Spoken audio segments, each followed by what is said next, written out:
Sindicalismo es la asociación constituida y construida por personas que ejercitan una misma actividad profesional para promoción y defensa de sus derechos colectivos, ya sean morales o de orden económico. El sindicalismo en sí es una agrupación de personas que se dedican a la misma profesión y que buscan justicia y luchan por sus intereses. El sindicato es una organización de índole social puesta al servicio de los trabajadores e indirectamente de la sociedad. El ser humano siempre ha buscado, desde que existió, desde que empezó a existir y que tiene conciencia de la existencia, ha buscado la felicidad. El trabajo ha sido una de las formas que ha encontrado para poder sobrevivir y darse bienestar, no tanto él como individuo, sino a toda su familia. Desde los comienzos de la humanidad, las personas se han unido para lograr un bien común, se han agrupado para lograr sus objetivos, ya que es más fácil lograrlo de una manera colectiva que individual. El sindicato de hoy goza de legitimidad, está regulado y está permitido. Es más, es un derecho que existe para cualquier persona que se quiera agrupar y defender sus propios intereses y derechos. Tiene su propia reglamentación.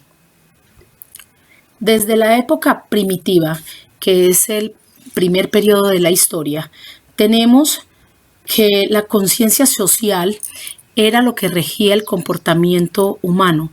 No había represión, no había leyes, no había normas. El ser humano primitivo sostenía relaciones de intercambio de bienes, pero era una conciencia de cooperación entre ellos. Ellos tenían que unirse para enfrentar los peligros de la naturaleza. Ellos asumían el hecho de la supervivencia como algo colectivo, de ayuda mutua. Y aquí entramos entonces con la teoría de Marx y Engels. Primera comunidad social, colaborativa, desprovista de cualquier forma de propiedad privada. Es por ello que anteriormente era un comunismo primitivo, donde ellos compartían todos sus bienes, se ayudaban, había cooperación mutua, se repartían sí los oficios, pero no habían amos ni patronazgos. En la época primitiva había una vida comunitaria. No tenían conciencia de la vida de clases, de las agrupaciones profesionales. Ellos simplemente sobrevivían y realizaban trabajos de cooperación. Todos cuidaban a los hijos de todos. Se organizaron en formas de tribus, de hordas, clanes y gens para terminar en la construcción de una sociedad jerarquizada por matriarcados y patriarcados. En la época primitiva eran nómadas. Iban de región en región buscando su alimento y su sustento. La prehistoria, la época primitiva, empieza 3 millones de años antes de la llegada de Cristo y termina con la aparición de la escritura. La prehistoria consta de 2 edades, la edad de piedra y la edad de los metales. En la edad de piedra se divide en 3, en el paleolítico, mesolítico y neolítico, y la de los metales en 3 igualmente, en la de bronce, cobre e hierro. Se inicia la prehistoria con la aparición del primer ser humano. Eran nómadas, fabricaban objetos de hueso y madera, se refugiaban en cuevas. Ellos se dedicaban a la recolección de frutos silvestres, a la caza y a la pesca. Descubrieron el fuego, decoraban las cuevas con pinturas rupestres. En el mesolítico ya empiezan a aparecer las aldeas. Miremos cómo se va dando la asociación ya con la invención de la agricultura. Ya se asentaron en un mismo lugar, mejoraron las técnicas de caza y pesca, entonces aumentó los alimentos. Luego inventaron la cerámica y con ellos pudieron almacenar mejor los alimentos y conservarlos. También pulían piedras en el neolítico. En esa época fueron sedentarios, domesticaban animales, intercambiaban productos, Se desarrolló muchísimo la agricultura y la ganadería y aparece lo que es el trueque, el comercio. Vemos cómo de un ser individual, que si vamos a mirar el principio del hombre, Adán y Eva, se fue transformando en aldeas, en comunidades, en asociaciones de trabajo colectivo de índole mutual, donde se ayudaban los unos con los otros. No tenían distinción de clases, no tenían jerarquías en ese entonces. Vamos a ver entonces el paso a la jerarquización de las sociedades más adelante. Igualmente en la prehistoria empezaron a fabricar los objetos de metal. Entonces ya empieza a cobrar sentido la industria, como la minería en la edad de los metales. Fabricaban con estos metales puntas de flechas, vasijas y joyas. Llegó el descubrimiento de la rueda. Vemos como en esta historia, que fue la más larga de nuestra historia, de nuestra prehistoria, vemos cómo se da el salto de la vida individual o de la vida de muy pocos individuos a una vida más colectiva y de ayuda y de lucha por sobrevivir. Ellos se tenían que asociar. Igualmente miren cómo el sindicalismo lucha por los derechos de los trabajadores. Asimismo, en esta época se hacían agrupaciones para luchar por la vida, para defenderse de los peligros de la misma naturaleza. Llega entonces la Edad Antigua. Hay una región muy importante de la Edad Antigua que se llama Mesopotamia. Vamos a empezar a hablar de ello. La Edad Antigua data desde 3500 años antes de Cristo hasta la caída del Imperio Romano en el 476 después de Cristo. En la Edad Antigua, en la época de Mesopotamia, habían cuatro imperios muy importantes: el reino de Akkad, el imperio babilónico, el imperio asirio y el imperio persa. En esta época de 3000 o 4000 años antes de Cristo fueron creadas las primeras ciudades-estados, Uruk y Lagash, lo que hoy conocemos en la región de Irak. ¿Qué pasaba con estas ciudades-estado? Lo que llamamos polis. Son centros urbanos fortificados y con un centro sagrado que en esa época se llamaba el Sigurat. Construían una acrópolis natural o un puerto, el cual controlaba un territorio circundante, sus alrededores. Ellos tenían la capacidad para gobernarse en solos. Ellos tenían la capacidad económica para abastecerse de sus alimentos y protegerse de los enemigos. Es más, en esta época, estas ciudades, para protegerse, construían murallas a su alrededor, porque en esa época y en todas las épocas a través de la historia ha habido guerras por poder y por tierras. En el Sigurat, que estaba ubicado en el centro de la ciudad-estado, las polis, era un templo donde vivían los sacerdotes. Los habitantes eran agricultores, pastores, artesanos, que vendían sus productos en los mercados. Se desarrolló mucho el comercio. Los sacerdotes supremos tenían el poder político y religioso. En esta etapa vemos cómo la religión empezó a ejercer un poder político significativo y se unió lo político y lo religioso. Surgieron entonces jefes militares que se convirtieron en reyes y monarcas. Las ciudades fueron creciendo y los conflictos entre ellas fueron también aumentando. ¿Por qué? Por quererse apropiar de otras tierras ajenas y se da la expansión. En la antigüedad hay tres civilizaciones muy importantes: la egipcia, la griega y la romana. La egipcia se concentró a orillas del río Nilo. Ellos escribían en papiros, ellos inventaron los jeroglíficos. En estas ciudades mandaban los faraones, que eran considerados dioses. Las pirámides se construían para enterrar a los faraones, porque ellos creían en la vida después de la muerte, y es por ello que a estos personajes los enterraban muchas veces hasta con personas, sus sirvientes, o con sus riquezas o sus joyas. Eran politeístas. Por ejemplo, uno de los dioses de la civilización griega fueron Amon-Ra Horus, Iris, Anubis. Su idioma era el árabe egipcio. Mejoraron también la agricultura, crearon el calendario solar. Adoraban animales como el buey Apis, el escarabajo sagrado. La civilización griega, ahí entra el concepto de polis, porque las primeras polis o ciudades-estado de la civilización griega fueron Atenas y Esparta. Ellos inventaron los Juegos Olímpicos, inventaron la filosofía y el teatro. Igualmente eran politeístas. Sus principales dioses fueron Atenea, Zeus y Poseidón. Construían templos en honor a sus dioses. El idioma era el griego.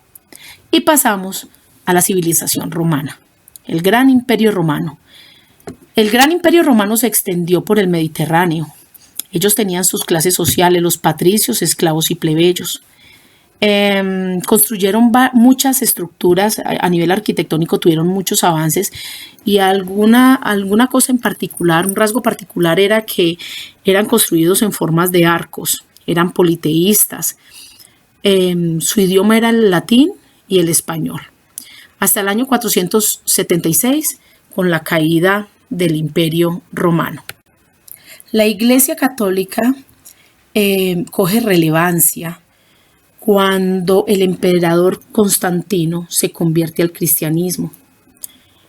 Con la conversión del emperador, Roma también se convierte al cristianismo y empieza pues una época muy importante para el Imperio Romano, porque ya el Imperio Romano empieza a gobernar sobre las bases del cristianismo.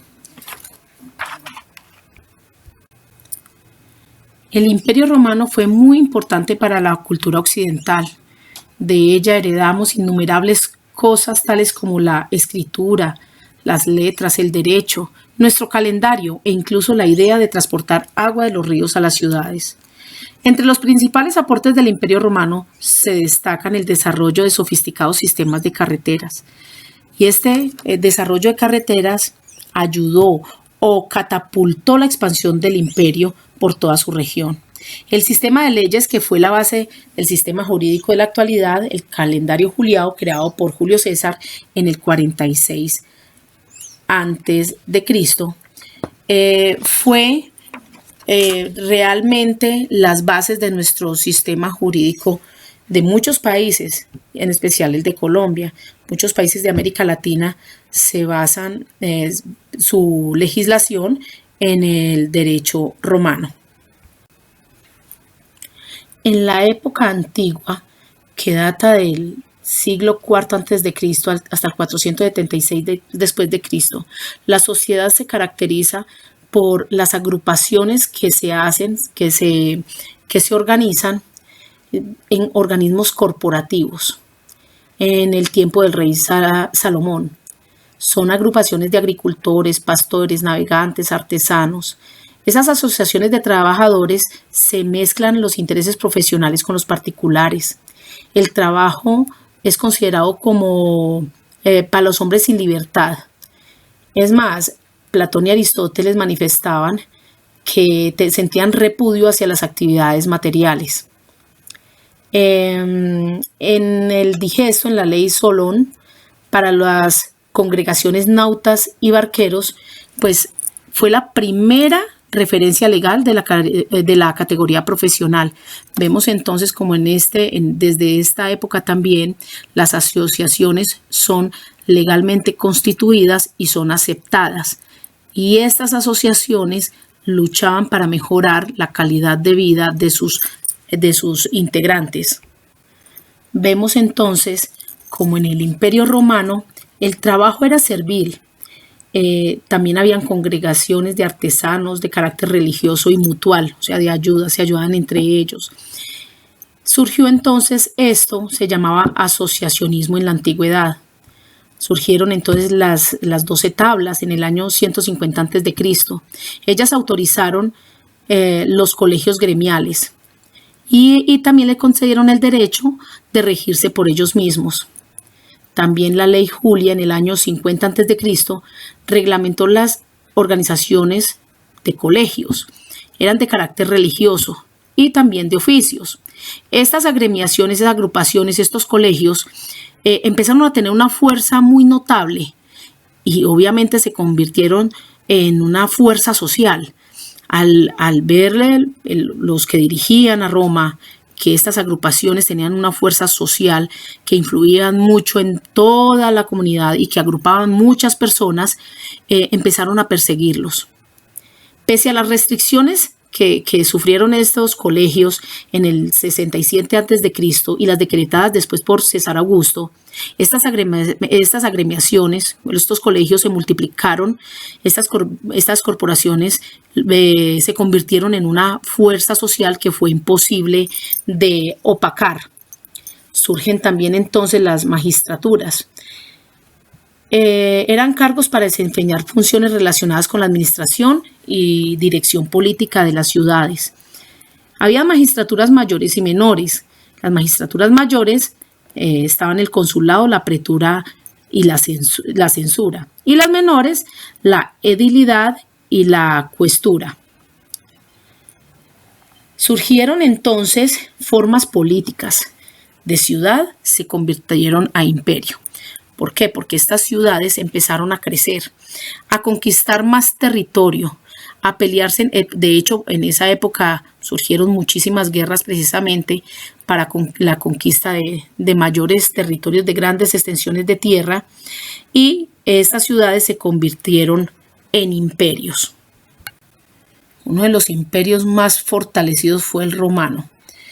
Ellos lograron conquistar muchas tierras por todo el Mediterráneo, ampliaron, como por la invención de las carreteras, ellos ampliaron sus horizontes y fue el imperio más influyente de esta época. En el año 476 se da la caída del Imperio Romano de Occidente. El poder en esta época era un poder centralizado y pasa a un poder descentralizado. Esto se dio en el siglo V a.C. Pasamos entonces a la Edad Media.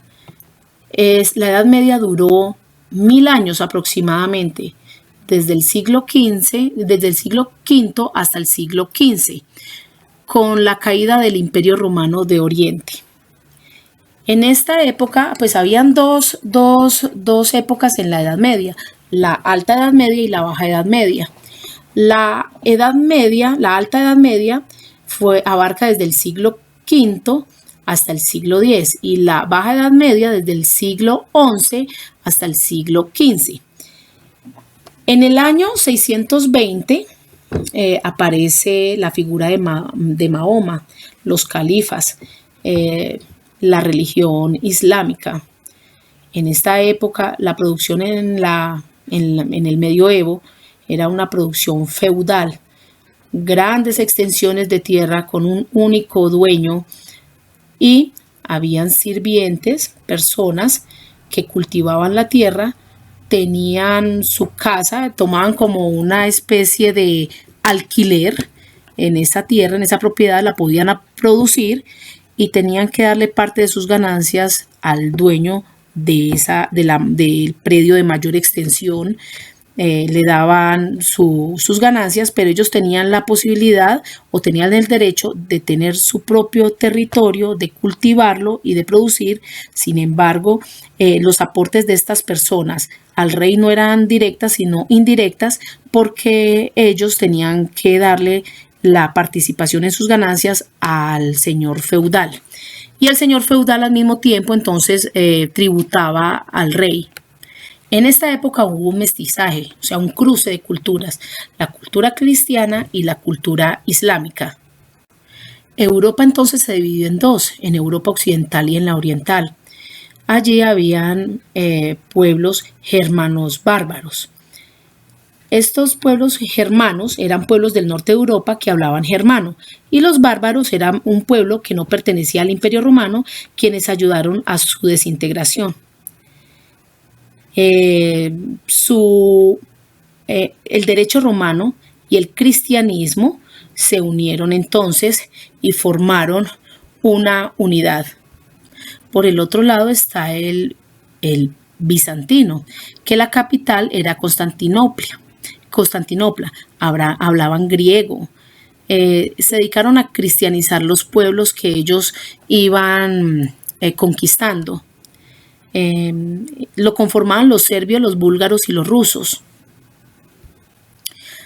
La Edad Media entonces termina con el descubrimiento de América y la caída de Constantinopla y la invención de la imprenta. El fin de la Guerra de los 100 años también marcó la terminación de la Edad Media. En esa época se dio pues esta guerra de los 100 años entre Inglaterra y Francia, y se disputaba por el control de las tierras de los reyes ingleses desde en el 1154. La Iglesia Católica se retiró y ganó Inglaterra. Vemos como en esta época se da el sistema político y de organización social feudal, en donde el rey era dueño de todas las tierras, tenía un señor feudal, ese señor feudal al mismo tiempo le rendía tributos al rey, este señor feudal alquilaba, por decir de alguna manera, pedazos de tierra a unos campesinos, y esos campesinos le pagaban tributo a él y él a su vez al rey. Aquí encontramos la servidumbre de gleba. En esto consistía en tener un pedazo de tierra con derechos limitados, pero siempre rindiéndole tributo y pagándole impuestos al feudal, al señor dueño de esas tierras. En la época medieval surge entonces el sistema corporativo. Ese sistema corporativo tiene como varias aristas. Uno era la servidumbre de la gleba y el otro era el trabajo libre.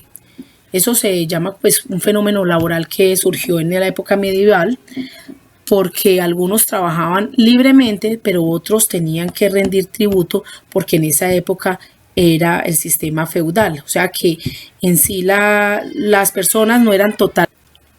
Las primeras agrupaciones en la época medieval tenían una condición familiar, eran muy modestas, eran pequeñas, pero igualmente, a pesar de que eran pequeñas, había un maestro que era un trabajador libre, era artesano y era propietario del puesto de trabajo, pero él también tenía bajo su mando a trabajadores asalariados. Vemos cómo empieza entonces el concepto de salario o remuneración.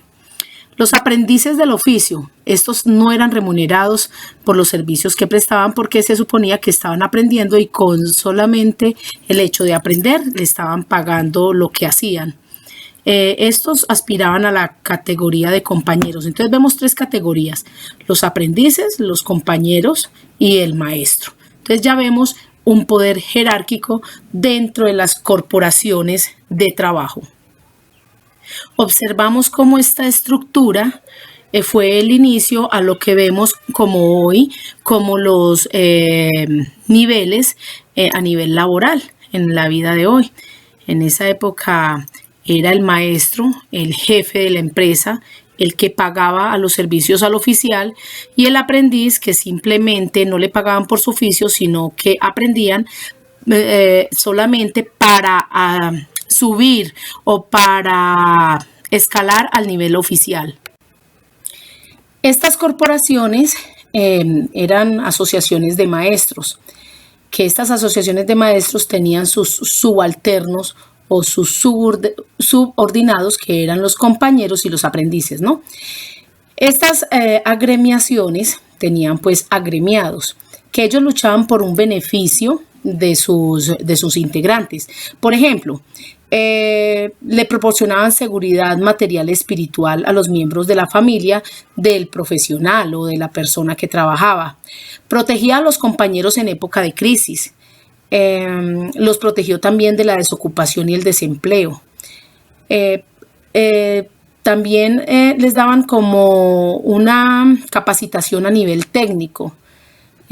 Salvaguardó la industria durante esta época de ruina, porque en la Edad Media surgieron muchas guerras y gracias a estas corporaciones la producción siguió activa. ¿Por qué los sábados y los domingos se descansa? Esto tiene una connotación religiosa desde esta época. ¿Por qué? Porque estas organizaciones tenían un sesgo religioso. Pero en esta época, en estas corporaciones había algo muy particular.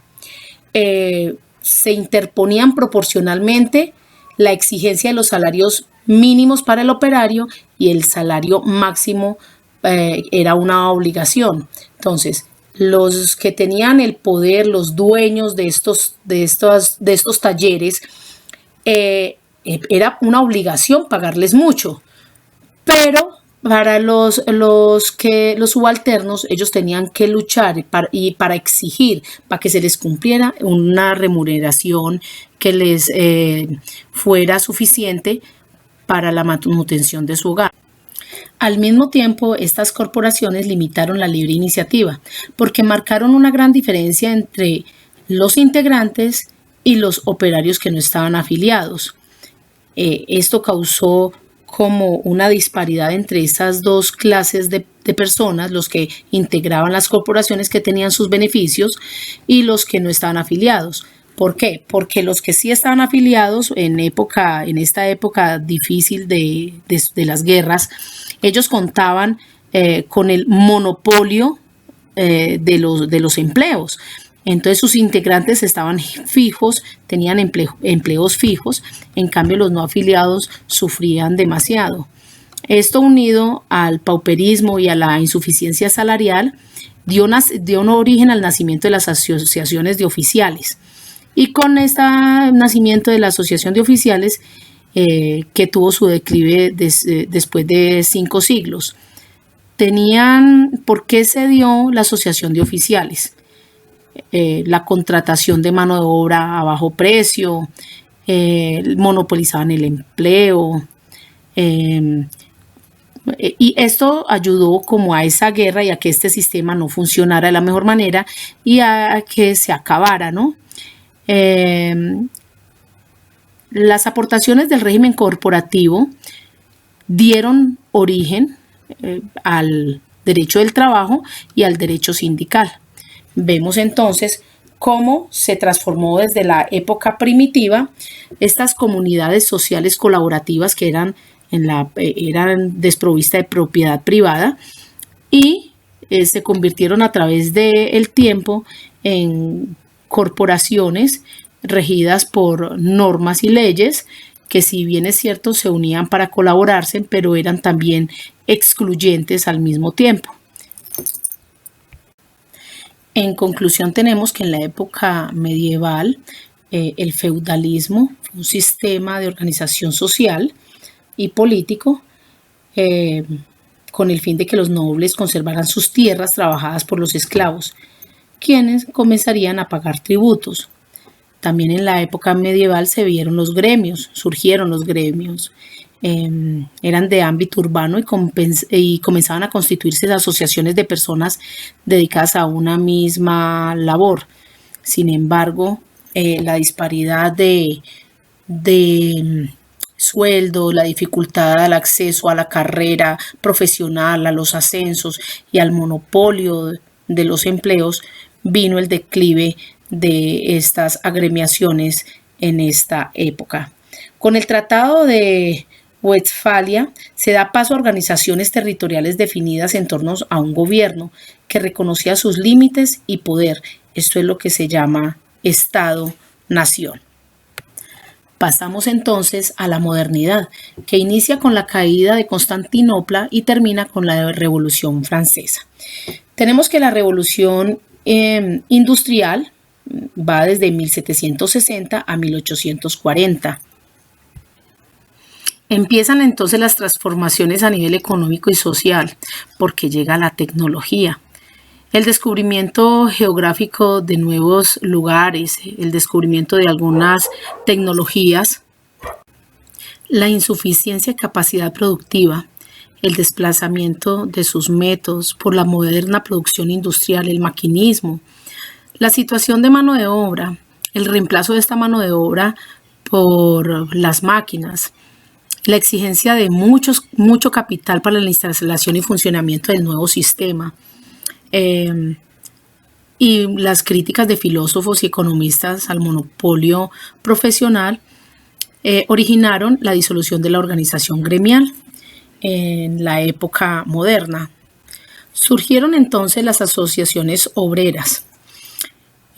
¿Para qué se crearon estas asociaciones obreras? Para reivindicar sus derechos, para evitar la explotación, para subsanar la inanición, el hambre.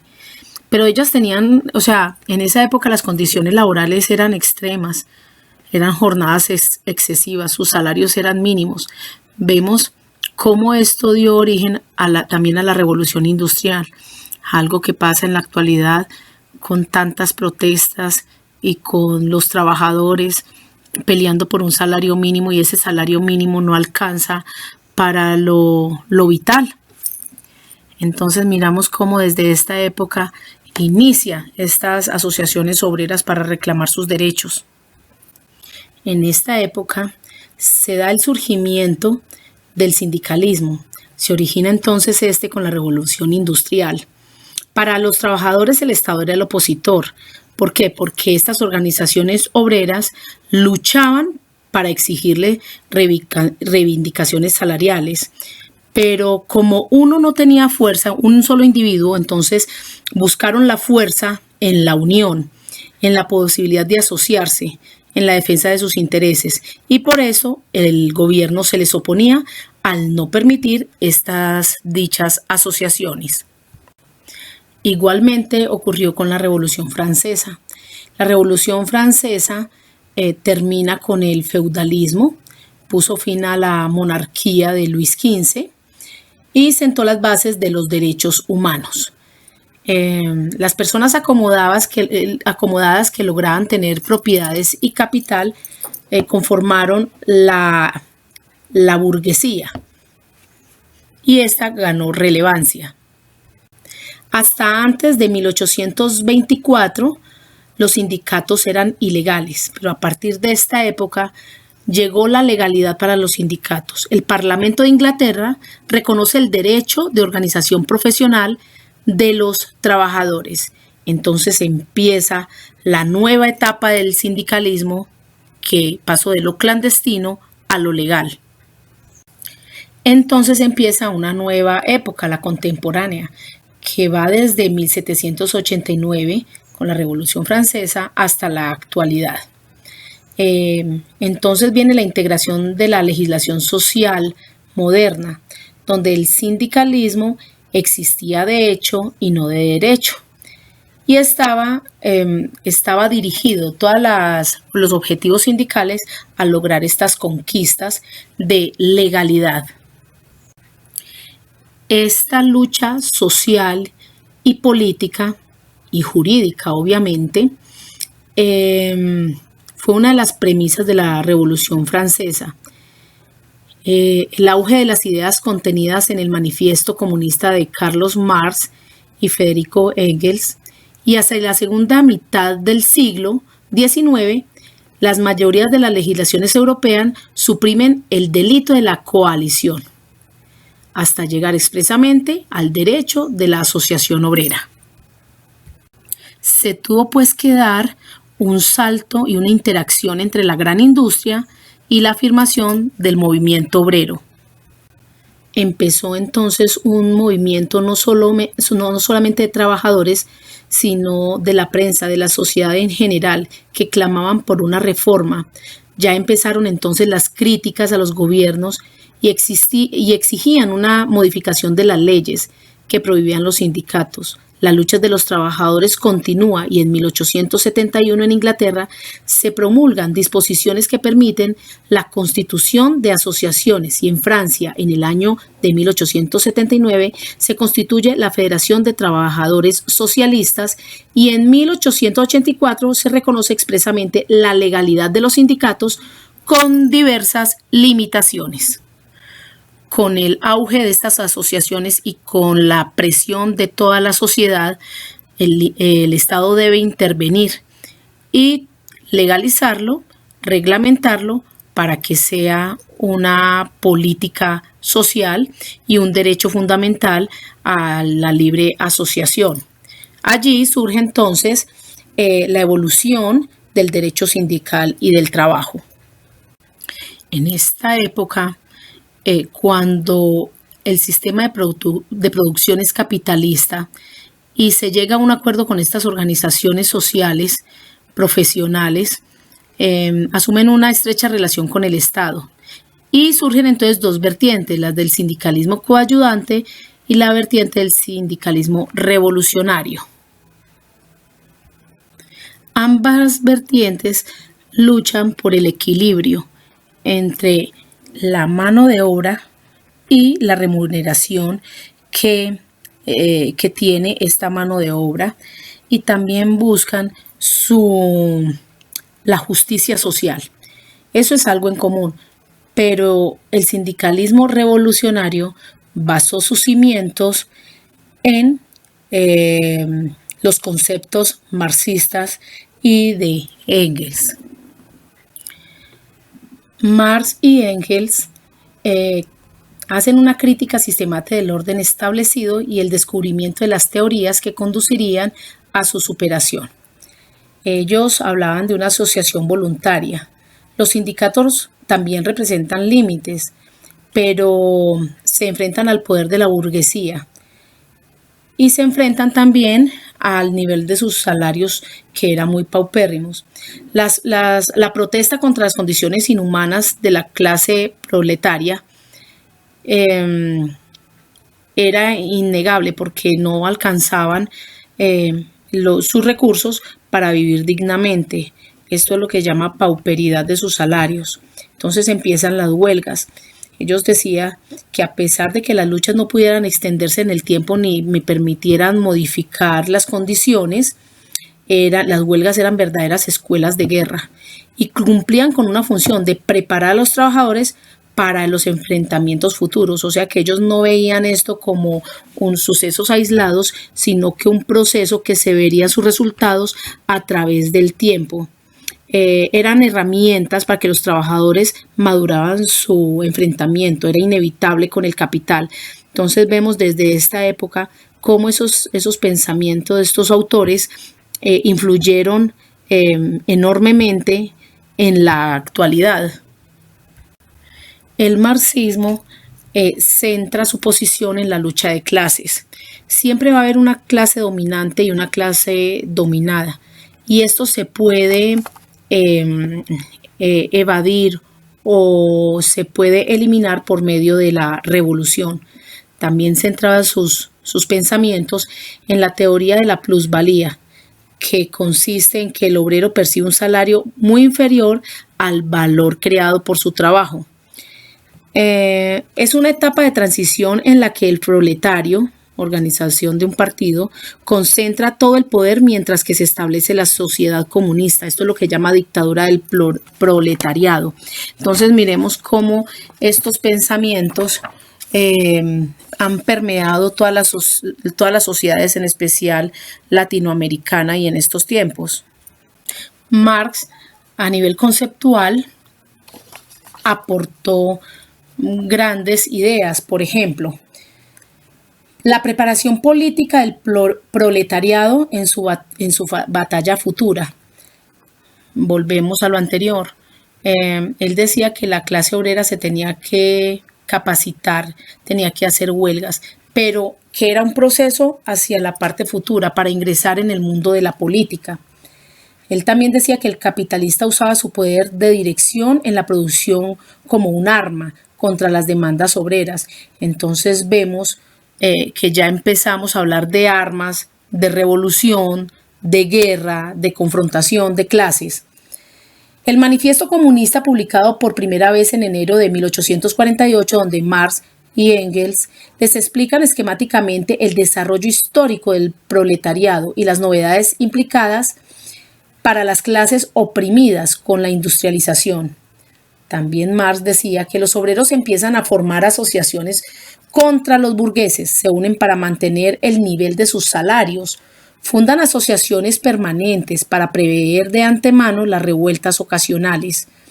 La resistencia estalla en sublevación. Vemos términos novedosos y nuevos, que es resistencia. Vemos con mucha curiosidad lo de estalla la sublevación con un estallido social.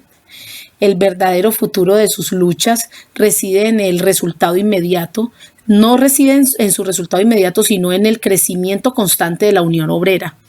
Por eso vemos hoy en día movimientos tan grandes y significativos que permean no solamente la vida social, sino la vida política. También Marx decía que las asociaciones obreras debían de actuar deliberadamente como centros organizadores de la clase obrera, atendiendo a los intereses generales de su completa emancipación, que no podían fallar en sumar a sus filas a los obreros no asociados, que no podía haber tal discriminación, porque tenían era que unirse todos los obreros del mundo en una misma asociación, que estas asociaciones obreras tenían que convencer al mundo que sus esfuerzos, lejos de ser estrechos y egoístas, buscaban la emancipación de los millones de oprimidos. Y por último señala que la unidad internacional de los proletarios puede garantizar el éxito a largo plazo, el fin de la sociedad de clases. Entonces vemos cómo Marx está en contra de las clases sociales y da un giro, o desde el principio, pues en la época primitiva, se habló mucho sobre la primera comunidad social y colaborativa, que es muy parecida a lo que dice Marx y Engels en el texto El origen de la familia y la propiedad privada y el Estado. Dicen que estos grupos constituyen la primera comunidad social y colaborativa. Entonces, en la visión marxista, el llamado materialismo dialéctico comprende la historia de la humanidad como el tránsito entre ciertos modos de producción en torno a los cuales se halla ordenada la sociedad, a otros nuevos, a medida que la lucha entre las clases oprimidas y las opresoras conduce a las transformaciones más o menos violentas, o sea, a las revoluciones. Vemos entonces otro tipo de organización que se llama la supranacional, por ejemplo, como la ONU, la OTAN, la OEA, la Mercosur, la UNICEF, la UNASUR. Son organizaciones supranacionales porque se encuentran por encima de la nación o de un Estado. Generalmente sus objetivos son entablar el diálogo con los diferentes estados en igualdad de condiciones y contratar o practicar distintas condiciones. Estas corporaciones tienen integrantes de todos los países, o no de todos, de la gran mayoría, que tienen un mismo horizonte. También, para terminar, tenemos que hay grandes empresas nacionales y producción, que son un tipo de empresas cuyo campo de actuación viene representado por la totalidad del territorio nacional, aunque tengan su sede en una localidad concreta. También entre esas organizaciones nacionales hay una clasificación, hay microempresas, pequeñas empresas, grandes empresas, medianas empresas, y su clasificación se debe al número de trabajadores que están inscritos en ellas. Las empresas nacionales son unidades económicas y sociales cuya materia prima pues es el capital, el trabajo y la dirección se coordinan para realizar la producción socialmente útil de acuerdo con las exigencias del mercado. Hay unos requerimientos especiales para la empresa que son el capital, el trabajo y los recursos materiales. Con esto damos terminado ese recuento, esa historia de los sindicatos, de las agrupaciones, de las asociaciones que a través del tiempo los seres humanos han tenido que fundado e irse transformando a través del tiempo hasta llegar a la época actual. Vemos cómo desde la época primitiva los hombres se asocian y vemos cómo las asociaciones han evolucionado y se han transformado, y al principio no se tenían derechos de asociación, mientras que ahorita ya se han formalizado, se han legalizado y se han normatizado.